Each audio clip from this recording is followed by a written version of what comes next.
Hello, welcome to Hndrxx. It's time for a review of the 7th solo studio album by Future. Hndrxx presents The Wizrd. It's important to note that The Wizrd, while spelt incorrectly, is not spelt the same as Wizrd, the Kid Cudi Dr. Genius psychedelic album that came out back in 2012. It was a sort of forerunner to the Kids See Ghosts album that we heard from Kid Cudi last year, but Wizrd was a piece of shit. However, The Wizrd by Future is a pretty decent album, so let's get into it now. Future is an Atlanta trap rapper and one of the codifying influences of this genre. Alongside Gucci Mane, Future is one of the most influential musicians within the trap genre. His vocals are usually slathered in auto-tune, and his vocal delivery is less of a rap and more like an R&B influenced singing drawl at this point. And this is a style that's very popular with today's generation of trap rappers. Figures like Lil Uzi Vert, Lil Yachty and Juice WRLD have taken massive amounts of influence from Future. Dating back to 2015's Dirty Sprite 2, Future is on a run of 5 straight US #1 albums. And considering that The Wizrd is one of the first big albums of 2019, it's likely to see this album hit #1 in the US album charts as well. Future's biggest hit came in 2017 with Mask Off. This Metro Boomin produced trap banger peaked to #5 in America and hit #22 in the UK singles chart. Mask Off was featured on the album Future. Future was part of a 1-2 punch of 2 albums which were released within the space of 2 weeks. Future was more trap style songs that we're more accustomed to from Future, while the second album, Hndrxx, was more R&B flavoured. Releasing 2 albums back to back sort of overloaded fans at the start of 2017. And since this point, Future's been relatively quiet in terms of putting out projects. In an interview with Rolling Stone, Future mentioned that he was feeling less inspired in 2018 and didn't think his music was up to his typical standard. In July 2018, Future released Beast Mode 2.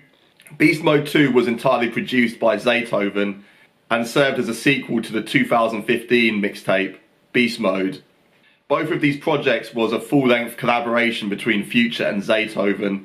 While the first project was a classic that really helped Future establish himself as a mainstream rapper, despite being only 9 tracks long, Beast Mode 2 didn't try anything new and gave the impression that Future has run out of ideas, as he just adhered to his standard template of turn-up music with misogynistic and materialistic raps that never really do anything too different from what we've heard from Future throughout his career. At present, this is the biggest criticism that can be levelled at Future. Many people, myself included, feel like Future has run out of things to say, and due to Future prolifically releasing projects, it's difficult to see where he can go next after hearing projects like Beast Mode 2, which sound like everything else we've heard from Future in the past. Despite not being a fan of Beast Mode 2, I was pleasantly surprised by the World on Drugs project that Future released in October 2018. This was a joint mixtape with Juice WRLD, the up-and-coming trap rapper from Chicago. I was expecting Juice WRLD to go the way of Kent Jones after he broke out with the hit Lucid Dreams.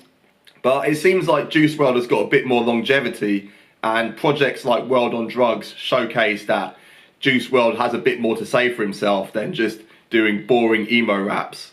Juice WRLD sounded surprisingly good on World on Drugs. I particularly liked him on the track Jet Lag.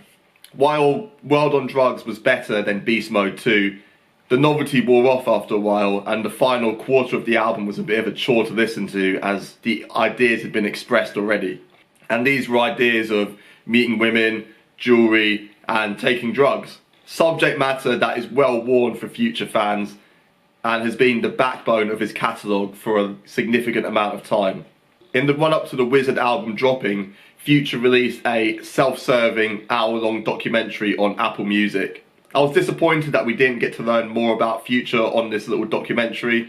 It was primarily filled with talking heads around Future's life, talking about how influential and significant Future is on the style of music we're hearing today. The best part of this documentary was hearing Andre 3000 say that Future makes the most negative, inspirational music around. A very succinct way of describing the Future style that we know.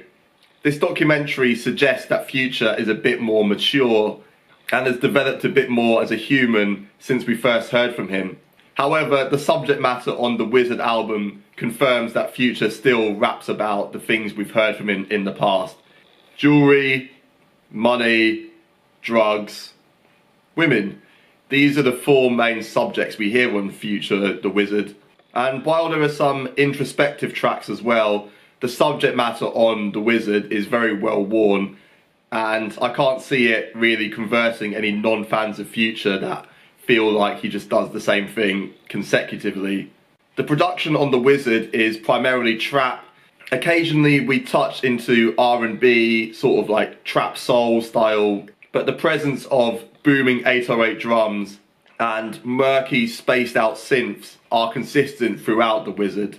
The production is primarily handled by a who's who of trap producers. Most of the big names are on here, like Southside, Tay Keith, TM88 and Hndrxx. We've also got a couple of tracks from Wheezy on here as well. It's refreshing to see some new production names on this project though. ATL Jacob produces a couple tracks on here, as well as Richie Sooth and Loopholes. With the producers creating such a rich, decadent trap atmosphere with their beats, Future adds his usual sense of being a degenerate and living a real life of luxury throughout the Wizrd. I really like the most recent single, Jumping on a Jet. This song comes 2 tracks in and here's Future just talking about jumping on a jet, going around the world, doing his usual activities of buying clothes. He says he's fresher than a mannequin, which is actually quite amusing when you think about it. And throughout it, the production just goes, yeah, ho, yeah, ho. And this audio snippet just rumbles through the background throughout the track, keeping the tempo high and the energy feeling really fresh here. And Jumping on a Jet is a sort of case study dissection of the entire album. We know what Future's about at this point. It's all about having fun, materialism, and your enjoyment of this album will really come from whether you can just get into Future just not really saying anything of substance. In comparison to previous projects like Beast Mode 2 and the Future album, I feel like the Wizrd is his most fun project since Dirty Sprite 2. The Wizrd is the music where you turn your brain off. We certainly won't be converting any new fans to Future at this point, 7 albums into his career. His style is well established and he doesn't really try anything to change this formula that he's created for himself. And the Wizrd contradicts this sense that Future is maturing a bit. In his interview to Rolling Stone, Future reveals that he stopped doing lean a couple of years ago. Lean, of course, being the codeine cough syrup concoction that forms a big basis of hip-hop raps about drugs. Future's been a massive advocate of this drug in the past, and he reveals that he felt a bit sad to hear that people like Juice WRLD only would have tried this dangerous codeine-based drink because of rappers like Future glorifying it in their raps. So on the one hand, we've got this new Future talking in interviews about trying to be a bit more positive in his lyrics, and then we get tracks like Rocket Ship where Future just raps about doing lean and just glorifying this drug. So if he's not drinking lean anymore, there's no need for him to be discussing it, and it just feels a bit inauthentic coming from him.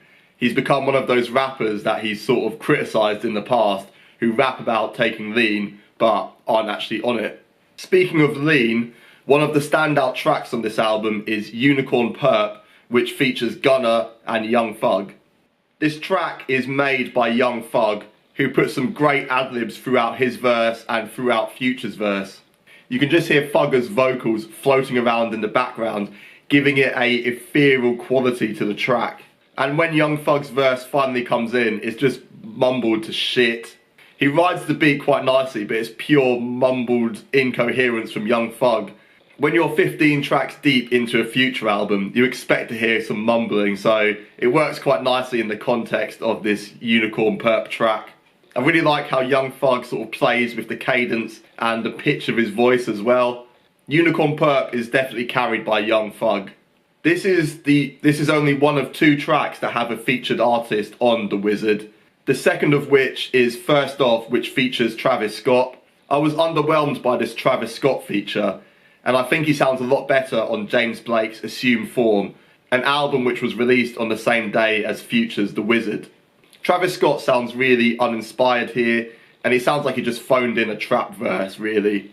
He half sings his verse here, but he doesn't really do anything too interesting. Future and Travis Scott don't have great chemistry on this track either. First Off feels like a wasted opportunity for a great collaboration between two of trap's most interesting artists. Crazy But True mixes up the subject matter on The Wizrd slightly. On this track, Future's boasting, which is standard, but he's talking about his significant influence within rap music, particularly trap. He talks about how loads of people got their style off him, and Future makes a lot of good points on this track. A lot of newer rappers have followed Future's model of just flooding the internet with mixtapes and eventually getting some success off of these.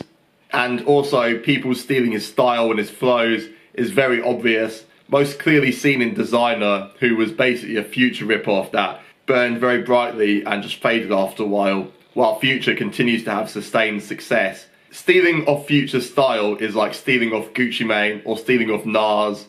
Future is one of the most influential rappers going at the moment, and Crazy But True puts this into perspective and is a nice take on this concept by Future.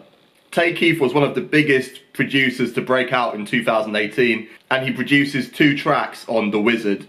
The first of which is Temptation, where I get real vibes of Codeine Crazy, an older Future track where he describes the hold that Codeine had on his life at that point. I love the spacey, druggy beat from Tay Keith on Temptation, and Future discusses the temptation that drugs play in his life. It's a nice introspective track, but I prefer Tay Keith's second production on The Wizrd. On the track, Promise You That. Again, Tay Keith's production is a lot softer than what we've heard from him in the past. This is quite a mid-tempo, ballady style production from Tay Keith, with some very spacey elements to give this track a very ghosty, drugged out sort of feel. I really like the cadences and the flow that Future adopts on Promise You That, as he sort of does a drugged out, chatting up girls sort of track here. Promise You That feels like a introspective R&B track from Future, and this is aided by Tay Keith's really meticulous production. I love how the rolling drums come in after the first refrain, and the drums are used especially well during the chorus, where Future sort of ad-libs his chorus, where Future's got a lot of texture on the auto-tune on his voice, which plays really nicely to the drums fading in and out of the track here. While there are some nice highlights on The Wizrd, there are more than a few throwaway tracks, and these throwaway tracks are very simplistic takes on well-worn subject matter in the Future discography. So I put it simply, F&N is about guns, Stick to the Models obviously is about girls, Future getting laid all the time, and Overdose is about how he's overdosing on all the drugs and money in his life and investing that money very wisely into a collection of jewellery. Future could have cut out tracks like these and saved us from getting a 20-track album again. While Beast Mode was quite short at 9 tracks, there were a lot more misses than hits. While The Wizrd has more tracks, there are certainly more enjoyable tracks than we heard on Beast Mode 2 or World on Drugs. So in terms of The Wizrd as an overall project, this is one of the best Future projects I've heard recently, certainly his best since Dirty Sprite 2. Most Future albums are long, Dirty Sprite 2 was a bit too long, and there are some tracks on there that didn't really hit, and the same can be said for The Wizrd. The highs on The Wizrd sort of compensate for the lower moments, and even though Future hasn't really evolved his style and sticks within his comfort zone, his formula of talking about girls and drugs and money and boasting over really spacey trap production, none of this is new on The Wizrd, but the fashion in which Future carries it off is a lot more entertaining than we've heard from him in the recent past. The Wizrd is just a fun, enjoyable album, a few skippable tracks, but for the most part, it's a good listen, and in my opinion, The Wizrd Future deserves 7 out of 10.